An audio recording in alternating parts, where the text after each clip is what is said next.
लेस्ट हमारे पास हो गया, एज इफ हो गया, अब क्या हमारे पास वुड दैट, ठीक है। अब वुड दैट क्या है, वुड दैट का मतलब होता है काश, क्या मतलब है इसका, काश, काश ऐसा हो जाता, काश ऐसा होता, काश ऐसा होता, इस तरह इसको वुड दैट कहते हैं, ठीक है। अब देखिए वुड दैट के बाद एडजेक्टिव भी आ सकता है और क्लोज भी आ सकता है, मतलब वर्ब भी आ सकता है, ठीक है।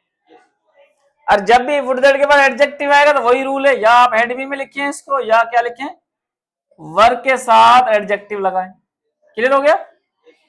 अगर वर्ब के अंदर आ रहा है तो आप किस में लिखेंगे, पास्ट परफेक्ट में लिखेंगे, एज इफ वाला सेम रूल है।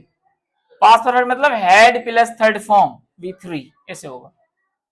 क्लियर हो गया। वुड दैट काश ही वर रिच, काश वो अमीर होता, काश वो अमीर होता मतलब वो गरीब है, ऐसे भी लिख सकते हैं, he had been rich, he had been rich, क्योंकि रिच जो हमारे पास क्या है एडजेक्टिव है, इसलिए हमने हैड बीन लगा सकते हैं या वर लगा सकते हैं।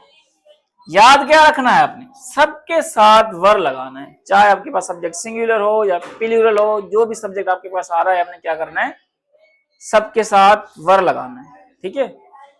सो would that he were rich, या आप कहेंगे would that he had been rich, काश वो अमीर होता। तो आपको यहां पर मिस्टेक आएगी, यहां पर इज एम आर लगा देंगे, वोज लगा देंगे, हैव लगा देंगे, हैड बीन लगा देंगे। तो आपने याद रखना है कि वुड दैट के बाद जब भी एडजेक्टिव आएगा तो हैड बीन या वर्ब के साथ उसमें लगाएंगे, क्योंकि टू बी के अंदर कंसीडर किया जाता है, पास्ट टू बी।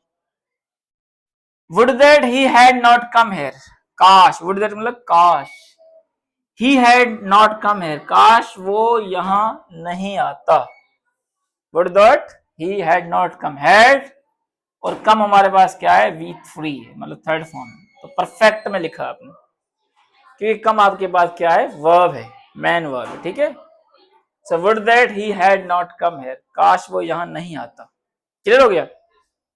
और थर्ड वन देखें आप, would that you had pass the exam, same है, काश आपने क्या कर लिया होता, एग्जाम पास कर लिया होता। तो आप यहां पर देख लेंगे हैड आ रहा है।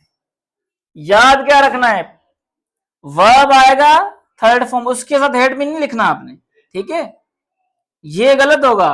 वर्ब जब थर्ड फॉर्म आएगी तो आपने हैड लिखना है, वर्ब नहीं है तो आपके पास क्या है एडजेक्टिव होगा, नाउन होगा, तब आप क्या करें, वर लगाएं या क्या लगाएं, हैड बीन लगाएं। एज इफ के साथ भी यही रूल है और वुड दैट के साथ भी यही रूल है। हाँ वुड दैट के बाद हमेशा सब्जेक्ट आएगा, ही भी आ सकता है, शी भी, ये शुड वाला रूल नहीं है, लेस्ट वाला नहीं कि सब में शुड आएगा, इसमें आई, वी, यू, ही, शुड सारे आ सकते हैं, नाम भी आ सकता है, नाउन आ सकता है। क्लियर हो गया। और दैट वाज, तो हम ये हमारा लेक्चर हो गया लास्ट, एज इफ और वुड दैट। अब इन तीनों में कोई सवाल हो तो पूछ सकते हैं, कोई सवाल नहीं। Okay, thank you so much.